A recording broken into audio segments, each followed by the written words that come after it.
Assalamualaikum warahmatullahi ta'ala wabarakatuh. Bismillah walhamdulillah. Wassalatu wassalamu ala asyrafil mursalin wa ala alihi wa sahbihi ajma'in amma ba'd. Madad Riyadhus Salihin class. Riyadhus Salihin എന്ന ഹദീസ് കിതാബായിട്ട് ഞങ്ങൾ ഓതി വന്നിട്ടുള്ള 100 page നാല് കിതാബിലുണ്ട്. 100ാമത്തെ പേജിലായിട്ടുള്ളത് 324ാമത്തെ ഹദീസിന്റെ വിവരിക്കപ്പെടുന്നത് കുടുംബബന്ധം ചേർക്കലുകളെ സംബന്ധിച്ചുള്ള ഹദീസ്. എന്തായിരിക്കും ഈ ഹദീസിൽ ഉള്ളത്? മഹദി ഉമ്മുൽ മുഅ്മിനീൻ മൈമൂന ബീബി റളിയല്ലാഹു അൻഹ നബി സല്ലല്ലാഹു അലൈഹി വസല്ലം തങ്ങളെ പിന്നെ അടിമ പെണ്ണിടെ മോചനയ്ക്ക് കൊടുത്തു. അന്നത്തെ കാലത്ത് അടിമ കണ്ടിരുന്നത് അടിമപ്പെട്ടത് ഈ അണ്ട് മനുഷ്യരെ ബലം കൊടുത്തിട്ട് എടുത്തോളൂ. അപ്പോൾ ഇങ്ങനെ എങ്ങനെ ഇത് ഉണ്ടായിട്ടുണ്ടെങ്കിൽ പണ്ട് കാലത്തിലല്ല ഒരു തായത്തിന് പിന്നെ തായത്തിന് യുദ്ധമാക്കി ചിലപ്പോൾ നിരീക്കണ്ടിരുന്നോളൂ, ചിലപ്പോൾ എന്തെങ്കിലും ഒരു കാരണം കൊണ്ടിരുന്നോളൂ. അങ്ങനെ യുദ്ധമാകുമ്പോഴത്തേക്കും കൊറിയാർമാരത്തിൽ കൊല്ലപ്പെട്ട് കൊറിയാർ സുഖത്ത് കൊണ്ടുവരും, കൊറിയാർ കൈ കിട്ടുന്നത് പിടിച്ചു വെക്കുന്നത്, അറസ്റ്റാക്കിയെങ്കിൽ പണം പണിട്ട് ഇങ്ങനെ ഒപ്പിച്ചോളാം, സ്വറാപ്പാട്ട് തിന്നോ കൊടുക്കുന്നത്, ഇങ്ങനെ വേണ്ടെങ്കിൽ വിൽക്കുന്നത്, ഇങ്ങനെ അടിമയായിട്ട് ഇങ്ങനെ വെച്ചോളൂ. പിന്നെ അങ്ങനെ അടിമയെ മഞ്ഞലാക്കി കൊടുത്ത് അങ്ങനെ ഉണ്ടാവുന്ന മക്കളും അടിമ തന്നെ ആയിരിക്കും. അങ്ങനെ ഒരു അടിമ എന്നുള്ള സമ്പ്രദായത്തിൽ ഇസ്ലാം അത് ഒരേക്ക് ബാൻഡാക്കുന്നില്ല. കാരണം അത് കുറെ ആൾക്കാരുടെ ജീവനത്തെ ഉള്ളതായിരിക്കുന്നത്. പക്ഷെ ഇസ്ലാം അത് അങ്ങനെ അടിമയുടെ മോചനാക്കി കൂട്ടത്തിൽ പ്രോത്സാഹനം കൊടുത്തു. മോചനാക്കിയിട്ടുണ്ടെങ്കിൽ നാനൊരു വില കൊടുത്തിട്ടെടുത്താന്ന് അടിമ നാണ് നിന്റെ ഇതുക്കാക്കി കൂട്ടാൻ, നിന്റെ മോചനാക്കി കൂട്ടാനെങ്കിൽ സ്വതന്ത്രനുണ്ട്. മറ്റുള്ള മനുഷ്യന്മാരെ പോലെ എന്നല്ലേ ബിലാൽ റളിയല്ലാഹു അടിമയല്ലേ? ബിലാൽ റളിയല്ലാഹു സിദ്ദീഖ് റളിയല്ലാഹു മോചനാക്കി. അതുപോലെ സയ്യിദ് റളിയല്ലാഹു നബി തങ്ങൾ മോചനാക്കി. സയ്യിദ് റളിയല്ലാഹു അസല് പാരമ്പര്യ അടിമയല്ല. പക്ഷെ ആ ആയത്തിലൊക്കെ യുദ്ധം നടന്നപ്പോൾ ആരോ പിടിച്ച് വന്നിട്ട് വിറ്റതായിട്ടില്ല. അതങ്ങനെ ആയിട്ട് അടിമ എന്നുള്ളത് അത് നബി തങ്ങൾ എന്താക്കിയിട്ട് മോചനയാക്കിയിട്ട് അതായത് സയ്യിദ് റളിയല്ലാഹു. അപ്പൊ ഈ അടിമത്തരത്തിൽ നിന്ന് അടിമയെ മോചനാക്കുന്ന അങ്ങനെ കൊണ്ടുവിട്ടു, സ്വതന്ത്രരാക്കി കൊണ്ടുവിട്ടു. ഇസ്ലാം അതൊക്കെ വലിയ പ്രോത്സാഹനം കൊടുത്തു. അപ്പൊ ഈ മൈമൂന ബീവി എന്താക്കിയിട്ട് ഒരു അടിമ പെണ്ണൈമടത്തിനെതിരെ മോചനയ്ക്ക് കൊണ്ടുവന്നു. അപ്പൊ അയിമ നബി തങ്ങളോട് അനുമതിയൊന്നും കേട്ടിട്ടില്ല. ചെന്ന അയിമയുടെ അടിമയായിട്ട് അങ്ങനെ നബി തങ്ങൾ ഉറവഞ്ഞായിട്ട് ഉറവണമെങ്കിൽ മൈമൂന ബീവി അവസ്ഥയെത്തിട്ട് അവർക്ക് ഞാൻ കൊണ്ടുണ്ടാകുന്ന അങ്ങനെ എൻ്റെ അടിമപ്പെട്ട് എത്തിക്കാക്കി കൊണ്ടുവരാൻ. അപ്പൊ ചെന്ന് നീ എന്താക്കി നിന്റെ കാക്കമാർക്ക് നിങ്ങൾ കൊടുത്തതല്ലേ നമ്മുടെ അങ്ങനമാർക്ക്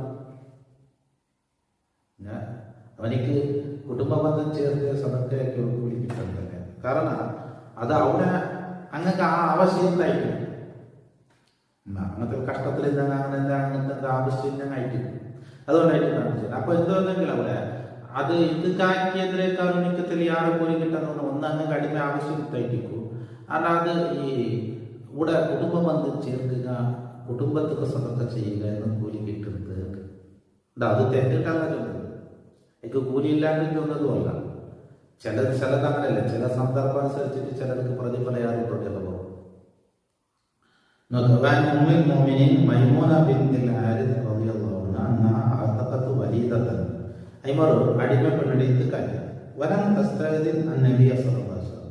നബി തങ്ങളോട് അനുമതി കേട്ടില്ല. കാരണം അത് അയിമയുടെ അടിമ നബിത്തണം. ഫലമാക്കാന യൗമുഹ അല്ലദീ യദൂറു അലൈഹാ ഫീഹി. നബി സല്ലല്ലാഹു അലൈഹി വസല്ലം തങ്ങൾ ചുറ്റിപ്പണ്ട നാല്, അതായത് ഒരു പെഞ്ഞെടുത്ത് പിന്നെ ഒരു പെഞ്ഞെടുത്ത് അങ്ങനെ ആയിട്ട് ഈമയുടെ ഉത്തരത്തിലാണ് കാലത്ത് അയിമക്കെടുത്ത അഷാർത്ത യാ റസൂലല്ലാഹ്, അല്ലാഹുവിന്റെ റസൂലേ നിങ്ങൾ കൊത്തായിട്ട് അറിഞ്ഞിടറിയ അന്യ ആൾക്കത്ത് വലിയതെത്തി എൻ്റെ അടിമപ്പെട്ടിട്ട് ഞാൻ ഇത്തിക്കാറ്റി കാലം. അപ്പൊ നബി തങ്ങൾ ആ ഫാലത്തി നീ അങ്ങനെ ആക്കി കാലത്ത് അപ്പയ്മ ചെറുപ്പത് കാലം അമാ ഇന്നക്കി ലൗ അർതൈതിഹാ അഖ്വാലികി കാന അഅ്ളമ ലി അജ്റക്കി. നിന്റെ കാക്കമാർക്ക് കൊടുത്തെങ്കിൽ നിനക്ക് കൂടുതൽ കൂലി കിട്ടാൻ മുത്തഫഖാണ്. കാരണം അവിടെ കുടുംബത്തെ ചേർക്കുക, സദക്കയാക്കാനെ സഹായിക്കുക എന്നത് കൂടിയുണ്ട്. അപ്പോ എന്തായാലും ഇവിടെ കുടുംബ ബന്ധത്തെ ചേർക്കുള്ളവർ ചേർക്കും. ആ കുടുംബത്തെ ഏറ്റവും കൂടുതൽ ഞങ്ങൾ സഹായിക്കേണ്ടത് നാളെ കുടുംബക്കാർക്കല്ലേ.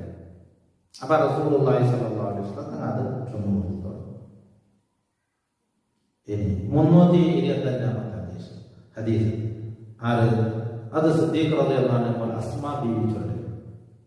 അസ്മാ ബീവി റളിയല്ലാഹു അൻഹ ആയിഷ ബീവിയുടെ മൂത്തോളൂ. അയിമ ചൊല്ലുക അയിമ പോയിട്ട് നബി തങ്ങളുടെ കേൾക്കുന്നത്, നബിയെ എൻ്റെ ഉമ്മ വന്നത് അയിമ മുഅ്മിൻ എന്തുമല്ല, അയിമ ഇസ്ലാം വന്നിട്ടില്ല. പിന്നെ അപ്പൊ ഞാനെന്തെങ്കിലും അയിമക്ക് ഉപകാരാക്കുക എന്ന നിലക്കായിട്ട് വന്നത്, ഞാൻ എൻ്റെ ഉമ്മയുടെ കുടുംബ ബന്ധത്തിൽ ചേർക്കണ്ട. അപ്പൊ ചേർക്കണം, എൻ്റെ ഉമ്മയുടെ ആ ബന്ധം നിലനിർത്തണം എന്ന് നബി സല്ലല്ലാഹു അലൈഹി വസല്ലം തന്ന ഹദീസ് നമുക്ക് ഹദീസ് നോക്കാം. وعن أسماء بنت أبي بكر الصديق رضي الله عنهما قال صديق رضي الله عنه أسماء بنت عائشة بنت موطر قدمت علي أمي نند أم نند متبنت وهي مشركة أيما الإسلام أيما نند مشركة في عهد رسول الله صلى الله عليه وسلم نبي تقول حياة قالت فاستفتيت رسول الله صلى الله عليه وسلم قلت നബി തങ്ങളുടെ ഞാൻ ഫത്വ കേട്ടെ. ഞാൻ ചൊന്നെ കദിമത്ത് അലയ്യ ഉമ്മി വഹിയ റാഗിബത്ത്, എൻ്റെ കൂട്ടാണ് എൻ്റെ ഉമ്മ വന്നത്, ഉമ്മ എന്തെങ്കിലും ആശിച്ചിട്ടായിട്ട് വന്നത്, എന്തെങ്കിലും കിട്ടുമെന്ന് മോരം. അപ്പൊ അസുല ഉമ്മി എൻ്റെ ഉമ്മയുടെ എന്താണ് കുടുംബ ബന്ധം ചേർക്കണം.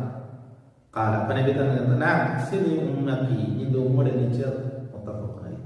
വഖൗലു റാഗിബത്തുൻ വഖൗലു റാഗിബത്ത് റാഗിബത്തുൻ ചൊല്ലനെ ഇവന്റെ ആശിച്ചിട്ട് വന്നത് ഐ ത്വാമിയാത്തൻ ഇന്ദി തസ്അലുനി ശൈഅൻ, എന്തെങ്കിലും അതിന്റെ കേൾക്കുക, എന്തെങ്കിലും സഹായത്തിനായിട്ട് തോന്നുന്നു.